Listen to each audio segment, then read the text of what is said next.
Right now, the coolest kid in the block is Ryzen 3000 CPUs. They are phenomenal processors. Everybody is loving it. I am loving it. Ta-da-ta-ta-ta. If you got the joke, comment down in the description. But to be honest, there is a huge problem with Ryzen 3000 that nobody is talking about.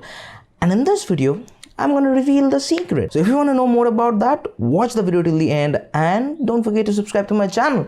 This is Akash, you're watching Techno and let's start the video. So first thing first, every single Ryzen 3000 or 3rd gen Ryzen processors are great. I have already talked about that every single Ryzen processor is great. There is no doubt about that. But there is one thing that you have to look when you are buying a CPU, and that is platform cost.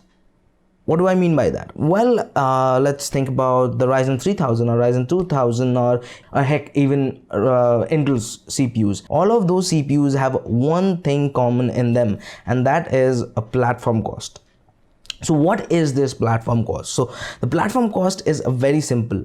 When you combine the cost of your CPU and your motherboard, the end total is your platform cost. A CPU can be great, like Ryzen 5 3600. It's an awesome CPU when it comes to gaming, productivity. Any task you throw at it, it will like crush through it. That's not the problem.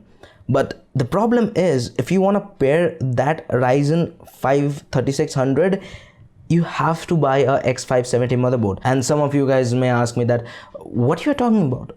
AMD said every single CPU till 2020 will be backwards compatible. Yes, they are, and that's the problem. When a CPU is backwards compatible, that doesn't mean the BIOS on the motherboard is also backwards compatible. So you have to update the BIOS, and when you want to update the BIOS, you have to boot the computer. And if your BIOS doesn't support the CPU, then how you will boot your computer?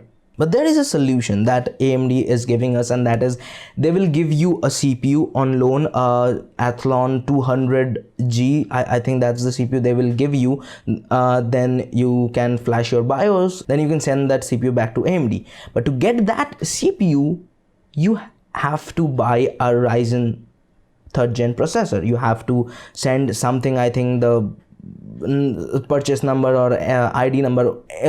I don't know about that because I haven't tried that. So you have to send something, but you have to first buy the CPU, then you have to wait.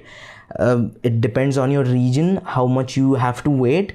Then you can flash your BIOS, and then after that you can use the CPU.